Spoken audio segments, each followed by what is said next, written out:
So today I want to talk about these Koss Porta Pros, because I got them for a really good price like a week ago maybe. It was like half price. These are usually 60, I got them for like 30-ish.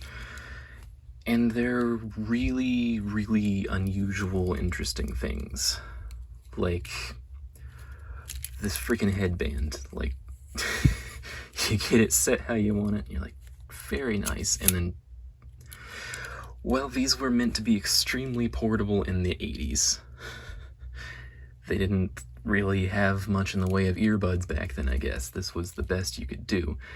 And so, yeah, they got lots of weird design choices, like that weird spring steel headband and this adjustment mechanism here. Let me see if I can get light into it. You can see it sort of moves a shim.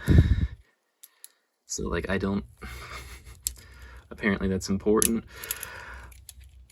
And let's see, the drivers, I mean, these are open back, of course, because that's just the driver there. You can just touch it. It's just clipped on there.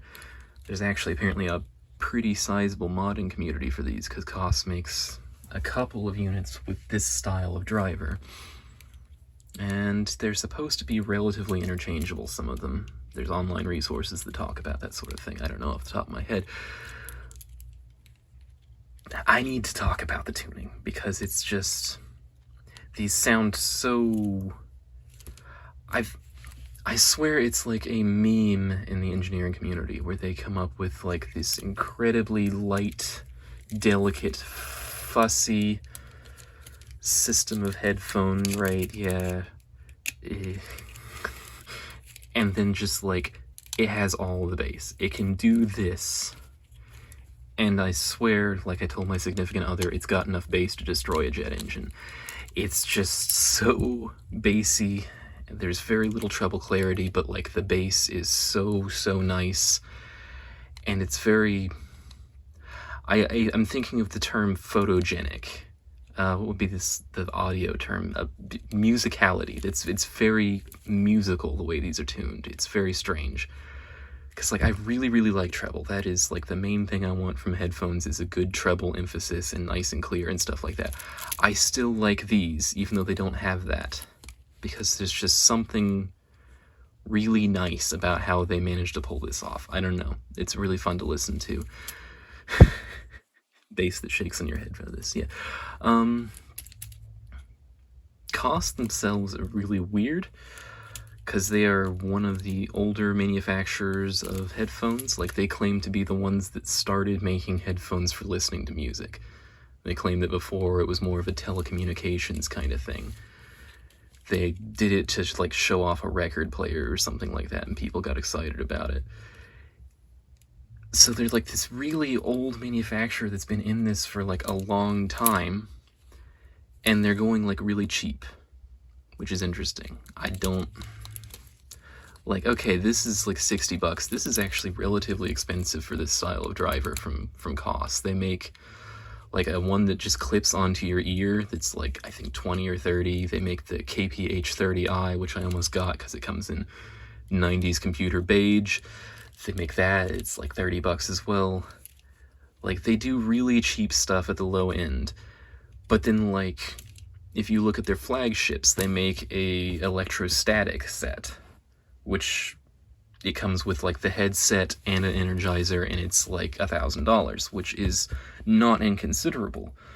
But like the biggest name in electrostatics is Stax, as far as I know, and like I don't think they make an energizer for under $1,000, and then you have to buy a headset too. It's like, even at Koss's top end, they are trying to be really cheap. And I think that's a really interesting thing to see. They're trying to make, like, these sound okay. The KPH30i are supposed to be more balanced and stuff like that, and they're making them at, like, a price point that you can reasonably buy on a whim and not, like, die. And I think that's really interesting. Obviously, I'm not thrilled about Chinese manufacturing for a luxury good, but at this price range, I can kind of see that. They have, I've heard, made a lot of money with the GameStop stuff that happened in the stock market last year, and I'm hoping that they will use some of that money to make, like, an American factory to make these, because if these were like $60 or even maybe $70 and made in the United States, I'd probably buy them en masse, because I really do like them. I mean, the putting on procedure aside, you know, come on, yeah. So yeah, I would say that I do recommend these. I mean, they're quite bassy, but there's a reason that cheap audio equipment tends to like to go bassy. It's because people tend to like that. And considering I'm someone who does not like that, and I still think these are pretty good, I think odds are that most people would find these worth the money.